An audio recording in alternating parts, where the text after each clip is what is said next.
大家好，我们是大叔中文。我们今天的画面非常的诡异耶。我们今天其实非常非常开心，邀请到一个我们想要邀请很久的情侣档。我觉得观众们其实期待很久了啊。首先就是大家希望何威再来分享他学习中文的心得，再来呢，很多人敲碗说为什么不把他的女朋友也找来呢？然后我们大叔就收了好多私讯呢。对，我们请得到情侣档吗？我们大叔还没有邀请过情侣档上节目，没想到这情侣档一口就答应了耶。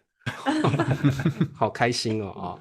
好，天哪，我们这么荣幸啊！我们是第一个那上大叔中文这个节目的何威，我们先等等啊，我们女士优先，我们先让这个何威的女朋友叫小云啊，我们请小云简单自我介绍一下好吗？大家好，我叫小云，然后我现在呢在英国工作，然后我跟何威呢是大家都应该知道，我俩是情侣。然后我已经来英国大概有3年了吧，反正还蛮长的。对，感觉在英国生活的都还挺不错的。然后我们俩前段时间听到大叔们说要邀请我们俩还挺激动的。感谢大叔们邀请，非常感谢大叔们的邀请啊！好，何威再等一下哦，小云，我先问你一下，就是你那个时候听到我们要邀请你来，你有什么心情或想法吗？我的心情是，不是说一般都是何威是主角吗？为什么开始邀请我？原来我在想，原来我现在这个什么视频圈越来越火。对，中文教学视频圈。我有关注何威的频道，然后我看到小云上镜很多次，然后我就觉得那应该一起邀请过来聊一聊。对，何威他一直都很希望我帮助他，就是拍一些视频，因为好像大家还蛮喜欢看我。原来反正我粉丝量越来越多了。对，我看你们聊天那个感觉就是特别就是想看下去，看你们怎么相处的模式啊，或者你们聊一个话题，然后你们怎么展开，我觉得特别好啊。好，那我们先进入第一个问题啊。何威同学，我们都知道你开始经营 YouTube 经营油管一阵子了啊。那一开始都是你单独的分享你学习中文的心得，那是怎么样的一个想法下，你会邀请这么大胆的？竟然敢邀请女朋友跟你一起拍油管视频，脸皮为什么这么厚？对，中间有什么心路历程让你想到这个想法？我可以找我女朋友一起拍呀。然后你怕不怕她拒绝你啊？那个时候怕不怕她说不？会不会有这种想法？对，我从一开始也不怕他说不，他想说不就不呗，对吧？我也没办法呀。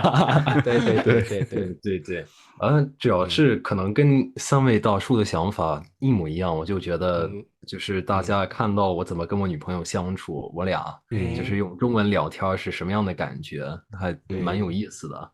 至少我自己是这么认为的，我不知道观众有没有这种想法。对，然后我也没想到他这么快就答应了。我答应的太快了，我应该拒绝先，多思考一下，求3次。你应该3次。对，我应该这么快就成为一个那个就是公众人物了，对吧？对。好，那这个小云当初何威邀请你一起上油管的时候，你那个时候一口答应，你的心情是怎么样呢？就是可以帮助我的男朋友，还是说其实你也不排斥成为一位公众人物，还是觉得我也可以，我是母语者，我也可以帮助学生学习中文啊？你的心情是怎么样那个时候？我当时还就是很复杂，然后因为何威说他想做一些就是跟中英关系有关，或者和我们生活话题有关，我觉得这也挺好的，就是可能就是发展一下，就是看看观众们喜不喜欢，或者观众们想不想了解，然后我觉得也没什么不好。我唯一担心的就是我就变成了个公众人物，我比较注重隐私，就是我不太喜欢就是在视频面前，就是有的时候我会有点尴尬，就是人家有人说认出我说啊，你是不是何薇的女朋友？我在视频里看到过我会觉得挺好的，但是我又觉得我好像就是被好多人认识了。对，因为何薇频道好像已经1万粉丝了吧？我觉得好像快1万了，快1万了吧？还没到呢，会越来越多人认识小云。对，希望早日可以破万。对，不过还有最担心的就是，万一我跟何薇那个什么了，这几个意思啊？你看，人家准备把我给甩了啊，大叔们，纠正啊！我其实问我在邀请小云的时候，我当时有点紧张，因为我发现最近就是前面几期小云出镜特别多，然后最近好像出镜很少。你在担心是不是？我在担心不会问何薇的时候告诉我啊，小云。对，开玩笑，还好最后什么事都没有。还得解读了一下，就觉得有可能那个的啥了，对吧？主要是有可能是疑似感情破裂。对，还好。我觉得其实小云她人也特别善良，她也知道就是这个油管频道的话，就是我努力了这么长时间，然后可能粉丝还是不是特别多，然后观看量不是特别高，所以她很多时候就是为了帮我觉得。对，虽然她自己不会说啊，她太谦虚了。对，我现在已经转战后台了，我开始做那个剪辑。哎，我学了很多。所以我觉得对，我觉得这个男生女生谈恋爱之后啊，男女双方都会为对方让步一些，然后学习一些，然后成长一些，对不对？所以我们之前跟何薇有聊过你们认识的过程啊。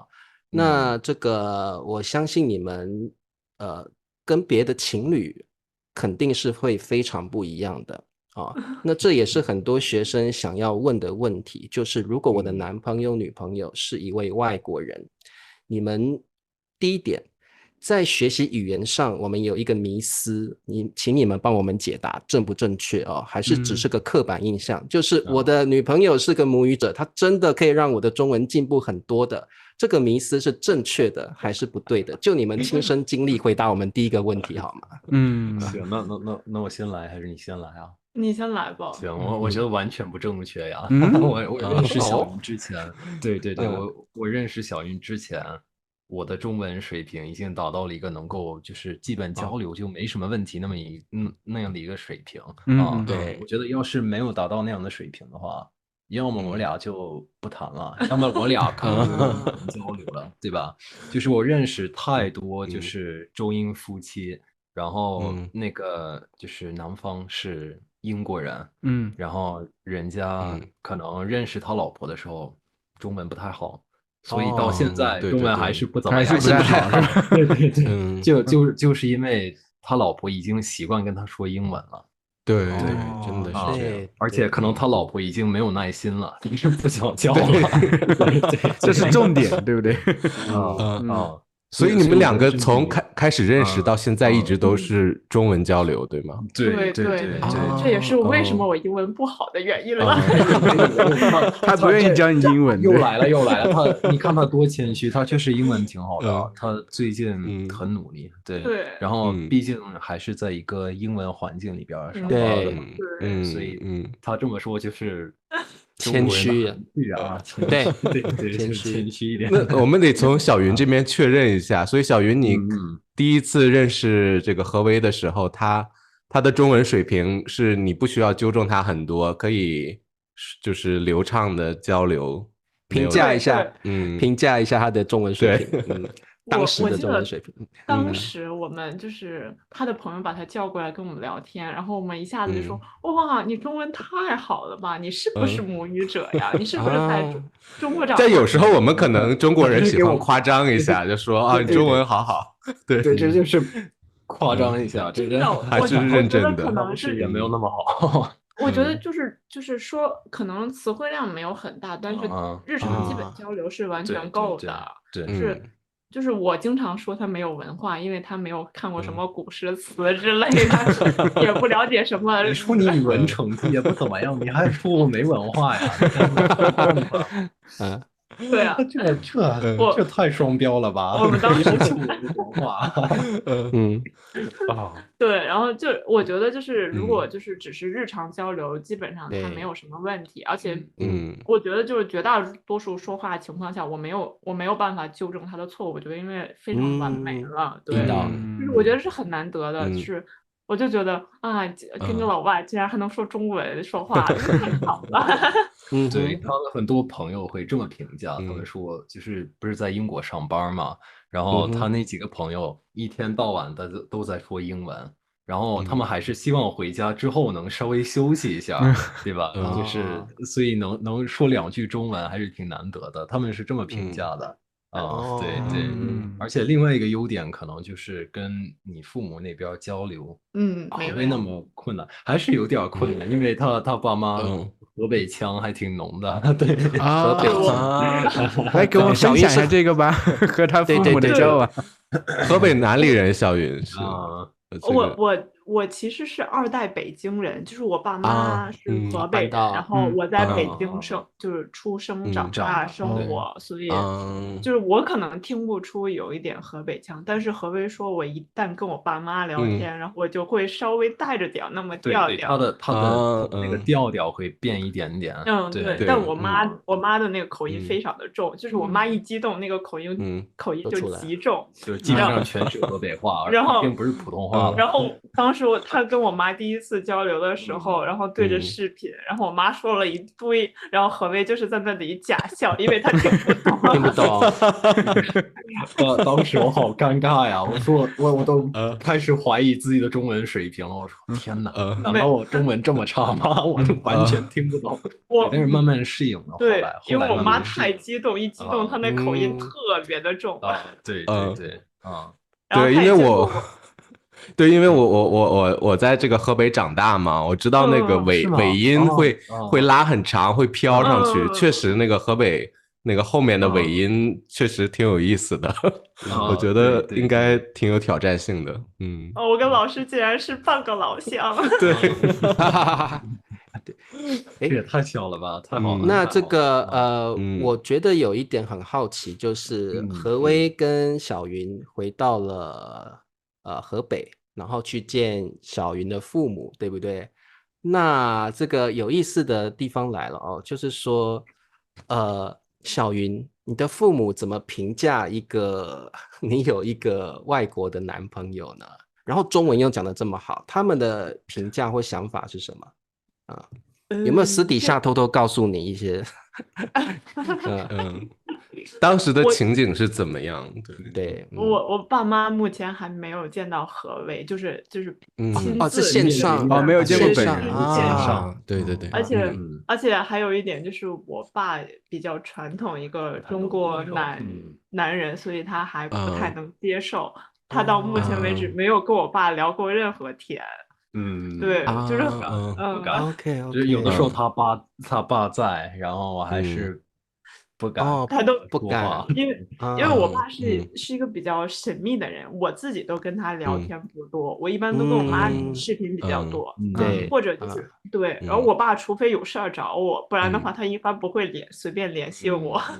但是他已经知道何为的存在了吗？还是说大家都还瞒着他？对，我妈一开始是从非常震惊，然后到接受，她后来就说妥协，你知道，有的说至少是个能说中文的外国人，我能接受。对，感觉你父母是一开始希望你能找一个北京的，对吧？这样的话可以留在北京之类的，不会跑到什么离家特别远的地方，然后结果你找了一个英国的，还在英国留了这么长时间，对，他们多多少少会有点介意，但是也开始慢慢接受吧，对。因为我父母确实比较传统，他们希望以后我还能希望你回到他们身边，对，对。然后没想到我交了一个外国男朋友，然后他现在还在外国中工作，他们会觉得这跟我以前想的不太一样啊。确实。就小云问一下，你家里是一个孩子还是有几个？对，我是独生女，那更是完全能理解，更宝贝了。独生女啊，子女行，独生子女啊。OK， 哇，所以其实我们有时候想说跟一个外国的人谈恋爱，其实在中国也没有那么容易，对不对？如果你的父母亲是比较保守或比较严肃，像小鱼你的父亲其实就是传统中国男性的那种观念，都希望子女回来至少不要住得离我太远，甚至在国外，对不对？所以何威，你是一定会在中国，你一定会在英国你一定会在英国发展，对不对？这是你的计划？不一定，你可能会去中国发展。不是，应该会是欧洲吧？应该欧盟国家。去找笨叔玩，对，可以。对，3位大叔更新一下你最新的。对，我还没有跟他们对啊，现在是这样的啊，我现在在读博，然后我的那个博士导师正好是中国人，这只是一个巧合啊。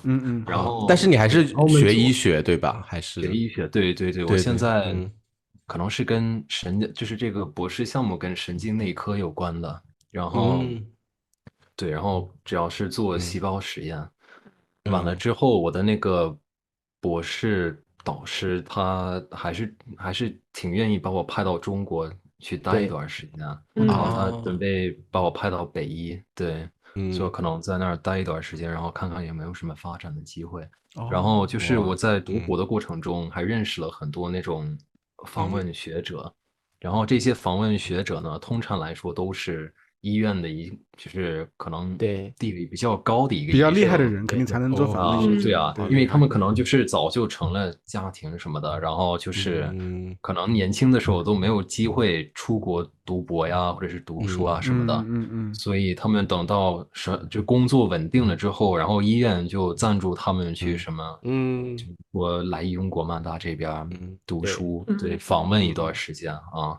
对，所以我一直跟他们交流，然后问问他们医院的状况，就是有没有外国医生啊什么的，然后感觉是有的，但是确实在中国的话，确实挺少的，比较少。所以我也对，然后我也在想，就是我还没有完全想好我是要走就是学术这条路，就比如说搞什么研究啊什么的，还是纯临床，还是两个都有，因为在英国的话。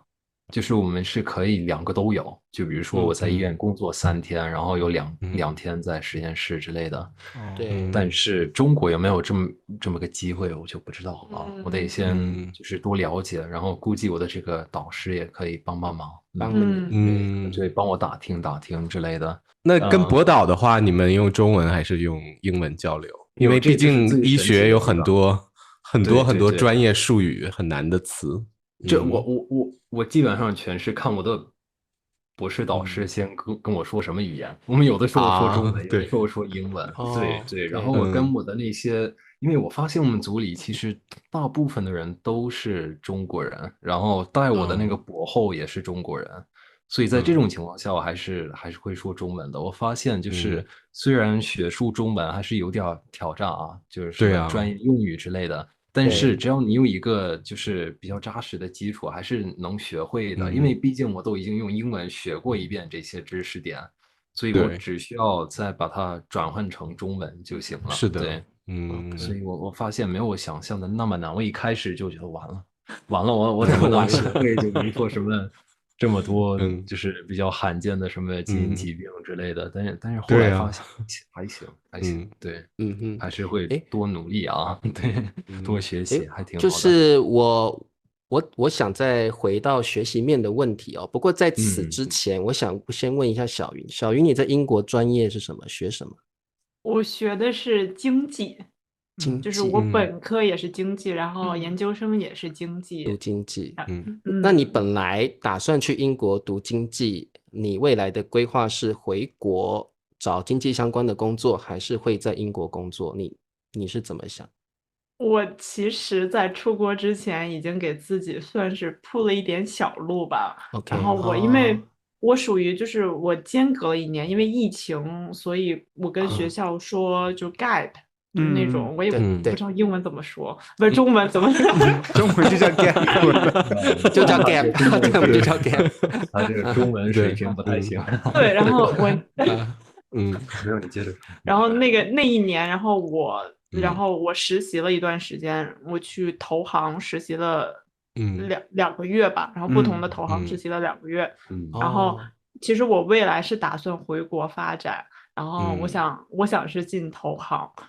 就是那种投资银行做一些可能跟债券有关的那个工作，然后对，因为我其实留在英国好像还挺突然，就是我就是那种就是心情一到，然后我就说行，我决定留下来了，然后就这样就是放弃了以前我给自己算是布的一点小狼，然后就是然后就留在英国，然后就是反正很冲动吧，我觉得确实挺冲动。如果没有遇到何威，你现在已经回国了吗？我说小云，如果你没有遇到何威的话，你觉得你现在还会留在英国吗？我觉得我大概率应该不想留在这儿因为我感觉我是一个就是还挺需要人陪的，然后如果在国内我爸妈会陪我，然后但因为在海外，我当时就是这么想的，我读了1年学，我觉得经验不够，就是没有感觉，就是好像自己意犹未尽也不算，就是觉得好像1年是体验，但是好像没有生活，就是没有真正的接触。对，然后我就想，要不然留下来工作一段时间，然后正好也试一试，然后正好还有何威陪着我，然后我就决定留下来。然后留下来之后，就感觉整体来说都挺好的，然后我们公司对我也很好，所以就一直留到现在了。就是机缘巧合。机缘巧合。那我觉得你后续的生活有没有可能就在英国这样长久定居下来？跟何威，我跟他说过，我死都不会长久在英国待着。所以有可能几年后你就会回国了，对不对？对，我一直在考虑，然后因为这个问题，对，但是因为我可能现在这个状态好像还没有这个机会，所以我就只能说先只是停在思考，然后可能未来吧，然后等他毕业了，然后可能。然后我或者会发现一些其他的工作方向，然后就可以让我两边跑之类的，我就会比较倾向于这个。对，两边跑可能会对于我们俩来说，对更方便一些，而且又有新鲜的感觉，不同的环境，不同的人，对不对？但是唯一的问题是这样会有点累啊，就是各个国家跑来跑去啊。可是因为我比较注重我父母的感受嘛，我不想让他们觉得我离他们很远，然后所以我就感觉他这个想法的波动还是挺大的。他有的时候是非常倾向于回国，他说我受不了了，我不想在英国再待了。就是有的时候可能就比如说他就不知道这工作不顺利还是怎么样，还是觉得就是吃不到他想吃的东西会想的买的菜是一定会想的，对，肯定会想国内的吃的，对吧？但是有的时候他也会想，哎呦，回国卷不动啊，就是回国压力太大了，对吧？然后可能工作时间比这边长多了，就一直加班，一直加班，对，所以感觉波动还是挺大的。对，因为我觉得，我觉得小云现在处在一个年纪，就是回国又很卷，然后不回国又有点想家，可能会思念国内的食物啦、家人啦等等，所以这个年纪是比较尴尬的一个状况。对，但是每个年纪都有它尴尬，但是又可以成长的地方。我觉得，去享受这个过程，对，好。对，所以我今年就是尽量回国。我其实5月底回去了1个月，然后我们公司是允许我在国内工作2周，所以我就回去了1个月。然后这个圣诞我也打算回去，然后因为我还有点假期，然后再回去2周吧。然后对，就是我回国就是想让我父母觉得我其实没有那么的远，就是我现在什么都已经就是稳定了，所以就是应该很容易让他们觉得很容易就能回国，只要请个假就行。对，也让他们不会那么担心了。对，感觉小云这个想法是这样的，这是分2点，对吧？第一点可能是想要让父母放心，放心，然后让他们知道，就是你作为他们的女儿也没有抛弃他们，没有这个意思，不是跑到国外然后再也不管他们，这是第一。然后对，第二就是你也想要就是回去看看你的朋友啊什么的。对对啊对对，对，没错，对所以这个，哎呀，你们关系真的很有意思啊，就是然后异国恋情也真的遇到很不一样的状况哦。那对，现在我想把话题拉到学习面上啊，怎么不是聊吵架吗？我以为你要往吵架上引。没有，我不能太八卦，对对对，可以，对，好多要聊的，就是说先聊一些学习项的啦啊。好，今天这集好想把它剪成两。我跟灿叔正在开心的吃瓜，然后茶。对啊，我想你可能是不是要聊到，你们有什么真的吗？你们矛盾点吗？可以，没有，你们平常怎么吵架？可以聊吗？小云可以聊你们这种，因为有时候我觉得我在西班牙的话，如果我吵架用西班牙语，我就觉得好像那个怒气没有这个发出来，我必须可能用中文啊，或者有时候可能用英语一些就是电影里大家也常用的词，才会骂得很爽快的感觉。所以我想第一个问题先问一下，你们两个有常常吵架、不常吵架、没吵过架，你们是哪一种？我们可能偶尔吵架，非常偶尔。我们可能说的是好几个月吵一次，然后吵的时间非常的短，几分钟，然后他就和好了，1个小时后就原谅我了，就这么快。那你们会因为什么样的事情而吵架？通常是就是很小吧，就是很多日积月累，比如说。我就跟何为说，你为什么不能把你的衣服放在洗衣桶里？每次都要我来放。我这个男朋友为什么何为真的当的不咋样啊？我说有我这么当男朋友的吗？我说你为什么不那个吸一下地都这么脏了？对，然后因为我是一个比较就是有洁癖的人，然后我就会每周都去打扫，然后然后我一般是我周五就是我1点下班，所以1点下班之后我就会收拾家。然后每次我看到何威回来之后，就躺在那个沙发上，我就来气。然后就有一段时间我就开始说他，然后他自己就是因为可能我是中文输出，我觉得我输出的非常的顺利和快速，所以我得到了满足。然后他就是在那里单单看着我，然后就说我错了。对，我一般不会吵起来。我觉得如果我真的吵起来了，这完蛋了，我也没有什么好下场，对吧？吵不过他的，又上去了。对，我还不如就是好好的听，然后认错。对，因为确实，只要是我的这个读博的话，我下班时间非常不稳定，有的时候我能5点下班，有的时候就是晚上9点多才下班。别给自己找借口。我知道，我说一下好吧，我只是说一下。对，这个何谓我告诉你，真的有时候是借口，因为只要你想做的事，绝对有时间，对不对？确实。但是我也会做家务啊，我必须得给自己澄清一下啊，我不是烂到不做家务，我只是可能就是你的预期是我这个时候做，然后实际上我可能是打算1个小时之后，对，休息一下，就先把我手上的事情忙完之后再去做。对，这可能跟男生有关吧，因为我是女生，给我留点面子。我觉得可能因为我是女生，然后我就会这种擦擦呀、洗洗呀、那个吸的这种，但是男生好像都不在意，就把东西一扔就好了。是整体男生是这样，尤其是他这个年龄段。对呀。整体男生比较松弛一点啦啊，我们也会啦啊，我们也都是这样，对，所以何为你不要有罪恶感。我昨天的晚饭还在我的桌子上，我的碗和筷子。OK， 哇，何为你不要觉得没有面子，我们都是这样的。不会，我们都一样，男人都一样，何为没问题。小事。所以你们两个吵架已经确定了，可能都是因为生活的一些小事情，然后对，我们主要还是吵架的语言是中文，对不对？对，当然了，这我能赢啊。对。然后呢？对，主场优势肯定赢。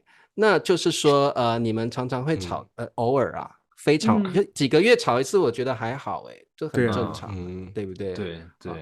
那你们脾气都还行啊，都还行。那这个你们2位就是说平常这个异国恋情的情侣会做哪些事情？会做什么休闲活动？比如说你们会去买东西、看电影，还是你们觉得就跟一般的情侣是一模一样，还是会有一些不同的？一样吧，我觉得一样，对，我觉得一样啊。我可能会带着他看一些中国电视剧啊，对，这可能是有的唯一的。对，我们俩会在那个 YouTube 油管上去找一些中国的电视剧看。对。这个太幸福了，就在何为中文的，对啊，就在学习，给他沉浸在中文的环境里。你不是说何为缺文化吗？你帮他补一些文化进去，看一些古装剧，知道吗？他天天给我播《甄嬛传》，他说我就让你更有文化啊，文言文给我学会啊。所以你们会讨论剧情对吗？也会聊里面的人物，对。然后我们俩也会研究食谱，就是毕竟他是吃素，然后对，我们俩也会就一块做饭之类的。因为等等，小鱼，你说何为吃素，所以你没有吃素，对不对？我没有。对。那你们怎么去？对啊，你俩怎么去协调这个做饭吃的部分？一般是他会额外加点肉，就比如说我们对，就比如说如果我们只做1到2菜的话，可能是你额外加点什么火腿啊，对，我会买点是香肠啊，对，我会买点那种直接能啃的那种肉，对，鸡腿。然后这是第一种情况，第二种情况是，如果我们做好几道菜的话，可能其中1、2个还是会有肉的，对，就留给你自己吃。对，我就留给我自己吃。如果反正做饭应该还是取决于我的心情，如果心情好就多做一道，如果心情不好就少做一道。对。然后他如果吵架了就都做带肉的菜，对吧？别我每次都跟他说你别惹我，你要惹我每一个菜我都放蚝油，给你加点对，因为连蚝油都吃不了。对。所以蚝油也吃不了，蚝油也算那个什么？对。何为你是连蛋跟牛奶都不吃还是可以？对，你是全素啊？全素，对，是全素。我从小到大都是这样的。我好像没有跟大叔们说过，没有说过，对，因为我也吃素。但你能吃出来吗？万一那个它不是全素的，可能它加的油啊，或者是什么？比如放了一点点蚝油，这个你都能吃出来吗？你会？他没吃过吧？就吃不出来吧？吃不出来，反正也就吃了。应该是不小心吃过，感觉大概率应该对不小心吃过几回。前段就是去年去中国，对他虽然很难避免呢，我觉得在中国很难避免啊。那就是人家大厨顺手，对啊，我都已经放了，那就给那小伙子吃吧，算了。什么蚝油不吃呀？赶紧吃吧，就多吃点，他就知道有多好吃了，对吧？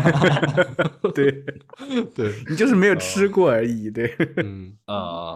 对，他就肯定就是不小心吃过，但是肯定会吃过一些。我们也会注重。日常中还是会注意一点。那何为你是因为父母的关系吗？父母也吃素？对，是这样。是我从小到大都是这样的。然后完了之后，不是开始读大学的时候就自由了嘛，还是有自己的选择但是还是我父母潜移默化的影响就是对，还是。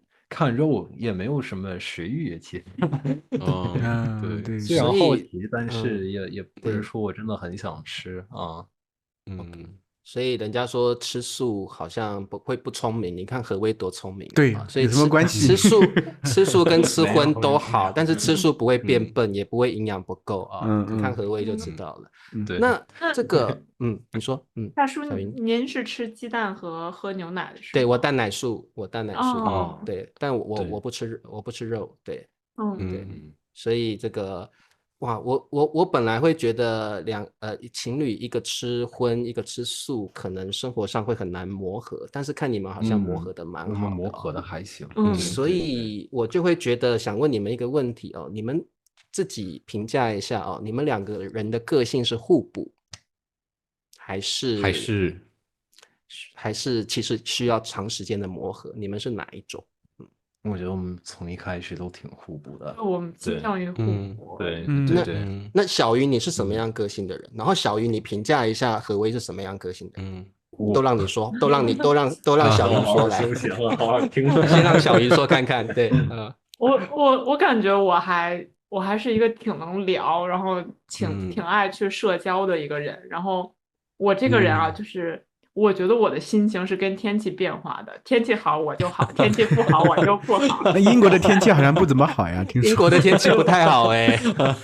所以我每天就我每天天气不好，我就得找一个人发泄，然后我就开始找何为输出，那何为刚好又很温和的一个人，我觉得何为刚好还好他吃素啦，个性比较好。对，我就得把那个什么我不喜欢英国的点全得给他列出来，每天都得说一遍，只要天气不好。然后我也就是我们俩出去玩的话，也还就是挺好的，就是他很愿意接触我的朋友，我也很愿意就是带他去跟我的朋友聊天之类的。所以他跟我的朋友们都很熟，然后他也很喜欢跟他们一块玩。所以我就觉得就很好。而且我当时觉得何为很厉害的点就是，我觉得我英文学了那么多年都没有学好，但是人家1年半就把中文学得这么好。对呀。我说我当时跟他在一起的主要原因啊，大叔们我要说了，就是为了学英语好看。真的啊？不是因为何为帅，是因为想要把英文学好。但实际发现好像没有作用，我应该找一个纯英国人，不会任何一点中文。对，找错人了。对，结果一直聊中文。对。那何为你当初找小云想要跟她认识，是因为想要学中文，还是你真的喜欢这个女孩子？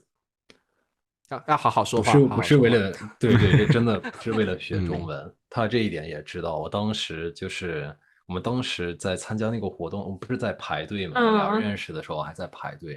然后那个时候那个队非常的长，我们俩可能那天晚上聊了得有1个多小时吧。对。然后就给我留下就是排队是你们2个刚好就是站在一起。对，我和你不是说你们隔了几个人，然后你觉得没有好好看，我要过去。是这样的，就是当时我的哥们儿就在队的那个，就是跟我们站一块，对，跟你们站一块儿。然后他当时把我叫过来说：“哎，给你介绍一些新的朋友。”对。然后就跟他们站一块儿了。然后对，然后当时就聊了1个多小时，感觉留下了一个比较好的印象。然后第二天早上给你发了个消息说能不能约你喝杯咖啡。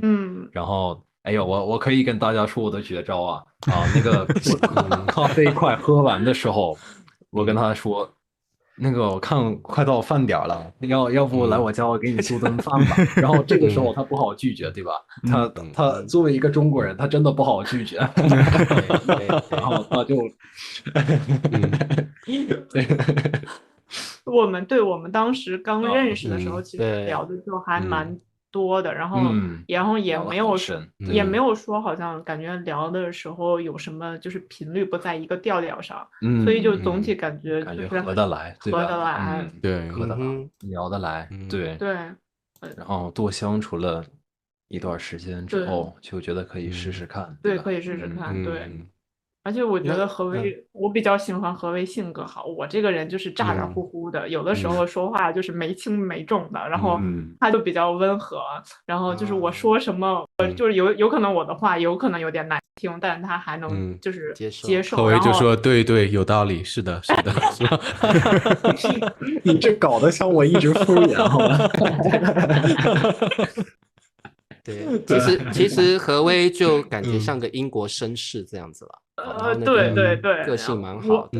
对，我觉得我的个性就不行，我就是如果一生气我就着了那种。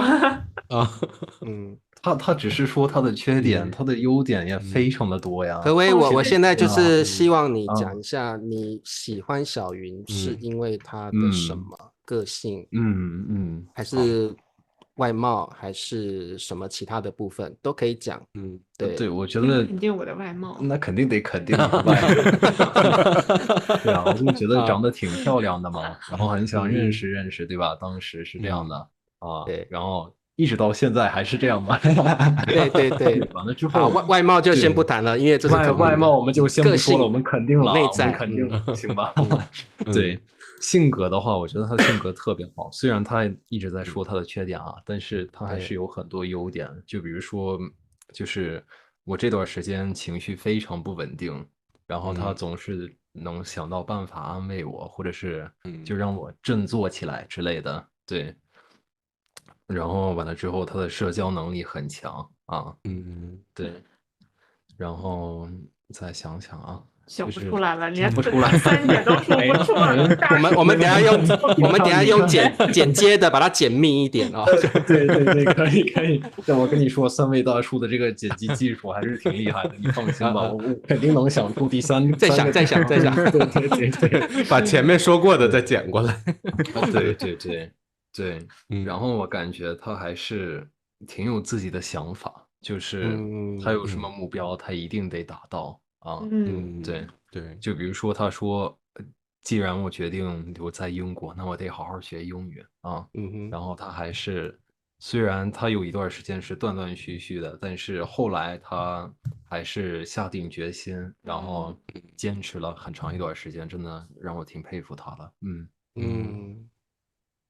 哇，我觉得这个当男生说女生优点的时候，那个女生的眼神都是这种直溜溜的盯着男生。对好啊，那这样子，小鱼你简单说一下，你觉得何威这个人怎么样？为什么喜欢他？就中文好吧。怎么感觉我们在上恋综啊？来说说对方的好的一点。对。因为我还是比较喜欢就是有目标感的男生，就是而且野心，对，有野心。然后我觉得他能够在中文就是这个方面能做到这么好，我觉得在其他方面他其实应该也会有很大的成就。我就很喜欢这种有目标感的男生。然后虽然我每天就有的时候我会说他什么家务不干，但是他在他的学术方面就是一直很努力。然后我就觉得就可能他就是人不可能就是把自己的注意力放在不同的点上，他可能只能专注于一个点。所以我有的时候我就觉得我应该要学会就是理解他。对，因为我可能对，然后所以我就觉得他还挺努力的，就是他会觉得自己不够好，但是我觉得已经很好了。然后但他还是会就是在那里说我应该再努力一下，就感觉好像我很少见到英国人这么卷。这也是他另外一个优点，就是其实虽然可能大部分的人看不出来，但是我确实挺缺乏自信的。我总是觉得自己不够好，对，不管是学术也好，什么语言也好，其他的方面都罢了啊，我都会觉得自己还是不够好，就是也可以说是缺乏自信，也可以说就是如果说的好听点，就是不断的自我提升，对吧？对。但是他总是会肯定我，就是我最需要他肯定我的时候，他总是会陪我，然后肯定我之类的啊。对，我觉得我就还蛮喜欢这种男生的。我一直，而且我还是比较喜欢就是能够听进我说话的男生。就是我有的时候，对，有的男生就是好像就是老是敷衍的感觉，就是我跟他说了，然后他好像当下是记得，过2天他就忘了。我觉得不行，这种男生绝对不行。对，我就觉得他就是我跟他说什么，就是他不会说立刻反驳我，他可能会先问一下自己是不是对错，然后再跟我说。如果我确实说的有点过的话，他也不会说着急就就跟我吵起来。然后就是先跟我说是他的错，然后可能我们俩再去把这个理说清楚。就是反正感觉这种我比较倾向于这种，我不太喜欢双方吵架的那种，就是了解。对，我也是啊。对，很棒。真的好搭呀！我觉得你们聊完之后就是这样，聊完了都想要去聊完了都想去交女朋友了，感觉这是对。不过我想最后问你们一个问题哦，就是何威之前我们在节目也邀请过你2次了吧？就是我们都聊很多学习中文的你的方法哦。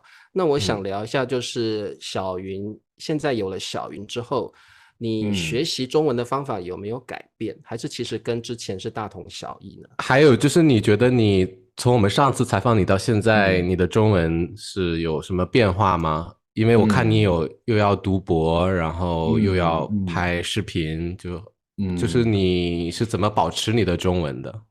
对，我是怎么保持我的中文？所以现在有两个问题保持和提高啊，对，现在两个问题哦。第一个就是有了小云之后，你的学习中文会有什么变化？对对啊。然后第二个问题是读博的情况下是怎么保持，然后拍视频啊，什么安排时间之类的。就是你还有没有时间去学习中文？有，我还是会挤出时间，就是我每天早上都会去学，还是跟之前的方法大差不差，只不过可能要花的时间没有以前那么多，对吧？我可能对，就比如说我一般是早上的时候会背大概20分钟的什么，就是例句跟什么短语、单词儿之类的，就会自己不你断地从哪里造句找这些例句和对，在 Anki 里边，对，我好像跟大叔们有以前说过啊，对，一般是来自于什么？就是我在实验室里的时候遇到什么生词儿，对吧？就比如说什么专业用语之类的，然后就比如说什么免疫硬光啊什么的，就是乱七八糟的实验室里的一些流程，对，然后同时也是从看书的时候就找到的一些我比较喜欢的表达方式，也会记下来。对，但是顶多也就20分钟，然后我只是可能是上下班的时候在路，因为我是走过去嘛，然后走回来，所以在路上的时候会边走边听看课，对，边走边听之类的，对。然后感觉在实验室里的时候还是有很多机会有中文嘛，对，所以还行，也就是也可以说中文已经变成我生活中的一部分，所以我不用我不用刻意的去学它，或者是刻意的去保持，因为它已经是生活中的一部分嘛，就是我每天不得不说中文。大叔们，我想说说我的重要性了。对，他还是何威完全忽略了，何威完全说大同小异。所以小鱼，你要为自己辩护一下，你的重要性。我跟你说，自从有了我之后啊，我带他就是了解啊，在就是国内外就是比较火的电视剧什么的，我带他看《甄嬛传》，他要看不懂，我还给他解释什么叫一丈红，什么叫鹤顶红，鹤顶红呀。对，何为你怎么把这么重要的部分给漏了说？对，是的。看大叔，你看你看。他要是有什么生词不懂，他会先来问我。比如说，他学会一个成语，他说这个成语怎么用呀？我说啊，那你大概应该这样用一下吧。就看我这个就是私人那个翻译啊，私人的那个老师。他这样说的不对啊。很多时候我要是跟他说一个成语，他会这么说：那个你要不自己搜吧，我也不太清楚。你问的太突然了，有时候真的会答不出来。对。然后我前段时间回国，还给他带了很多的书，然后对，然后让他心理学有关的。然后因为我个人会比较喜欢读一些就是奇奇怪怪的书，然后我会读完之后我就给他，我说你也读吧。然后这样的话可以提高他的阅读能力。对，他有的时候会觉得自己阅读能力不高，然后我就给他带了一大的这么厚的书，从那个行李箱里拿过来的，然后占了我好多行李啊。对，我们俩对啊，你还不能托运，你得对，确实不然太重了，对吧？得要带到那个飞机上。确实，我俩在语言这方面还是会互相帮助的。就比如说我每天。也不是每天吧，但是你遇到什么生词儿也会问我，对吧？然后我给他造个句子，给他造一些例句。对，而且参考一下。而且我真的发现这个英文真的好难学，就是我觉得这个词儿还行，但是何威毅跟我说你不要用这个词儿，这个词儿有点负面，然后我就得赶紧重新再改一下，因为我可能自己学的时候没有注意，但是何威他就会纠正我，有的时候我就会问他，我说这个词儿能用吗？他说你大概就是什么情况下能用，所以我俩学习好像就是这种，就是中英情侣可能就有点就是而且也得说另外一个点啊，就是我们俩什么就是如果我要用中文跟领导说话，我总是会让他过目一下，然后他也是一样的，就比如说他给他领导发邮件什么的，都是让我先看一眼，确认一下没有什么太大的问题，然后我们才敢发出去。太棒了，对啊，所以我觉得其实总结起来就是像你们这样的不同语言的情侣，其实是还是有帮助彼此的这个机会。那肯定的，对不对那肯定的，对对对，我觉得肯定是给对方找到了方向感，因为你就可以更快速一点，就是路稍微直一点，不是那么弯。对对。我有一个问题必须要问一下何为啊，哎呦，你看你中文这么好啊，我想问一个问题，就是你认识大龙吗？一个叫大龙的人啊。好像有听过，我好像有点印象啊。就是大龙是我们的粉丝，没关系，大龙不是我们的粉丝吗？对啊，对啊，大龙，因为何为中文这么好，大龙一定让我在节目中告诉何为，就是他已经把你当成他的敌人，他说他也是想要就是1年半之内，然后就是达到和你一样的水平，然后我相信他说他一定可以啊，对啊，他未来要超过你什么什么的，所以我代表他问你一个问题，就是说，为什么你的北方的口音这么的标准？你是怎么把你这个北方的口音练起来的？哎呦，你大叔不能告诉他呀，他都是他的敌人，人家会把我当成敌人了，我还要告诉他我的秘诀。哎，大龙，你想多了，告诉你啊，大龙想要这个机密，商业机密。开玩笑，对，一个假想敌啊，就是对，开玩笑。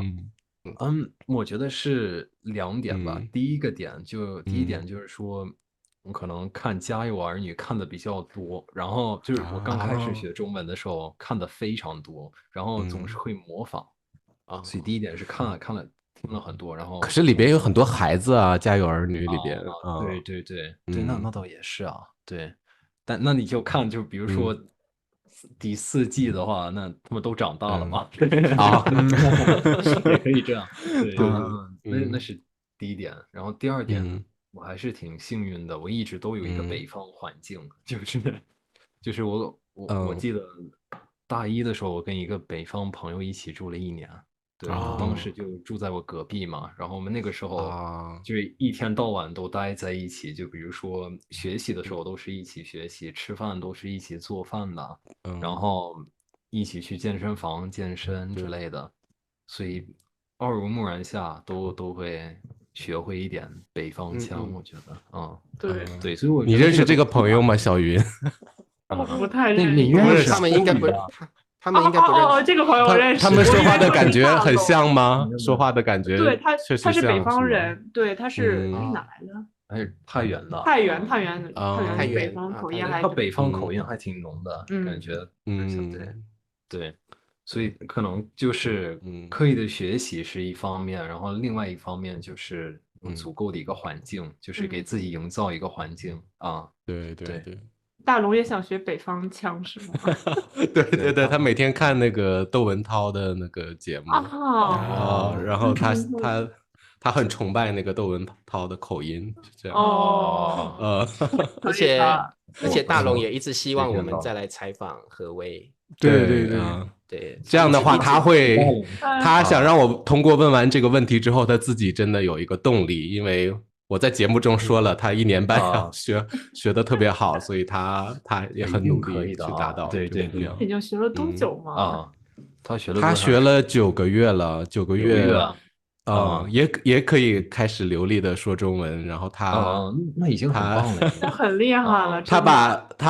他看过好多说中文的那个外国人，然后他的终极敌人、终极目标就是何为。哎呦天哪，我不知道这是我的荣幸还是我应该对啊，这个是你的，我觉得就是因为你说的那么好，所以真的很多人已经还真没有。你也可以变相觉得你是他的目标，对，他超过你，不要超过我，人家其实肯定是早晚超过我啊。其实这个其实就是何为有上很多这个油管的频道，然后其实他的故事也激励很多学中文的人，对，所以我们希望当然今天也请小云来就是除了通过这个何为的学习的经验之外，你们2个当然也给很多可能现在刚好这个男女朋友是不同国家的人，也给他们一些建议，对不对？或想法。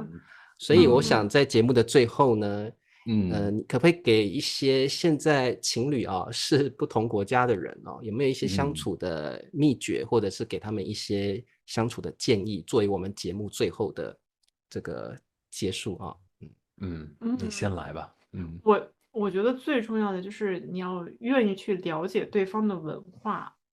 我就发现，就是我确实也会遇到一些就是什么中外情侣，我发现就有的时候我可能是站在女生的角度啊，然后我就觉得那个男生怎么就这么不理解这个女生的想法呢？就是他都不会换位思考一下，而且尤其是文化不同的时候，难道你不应该更应该站在他为什么会这么说，然后他为什么会这么做的举动的那个文化背景上去了解一下？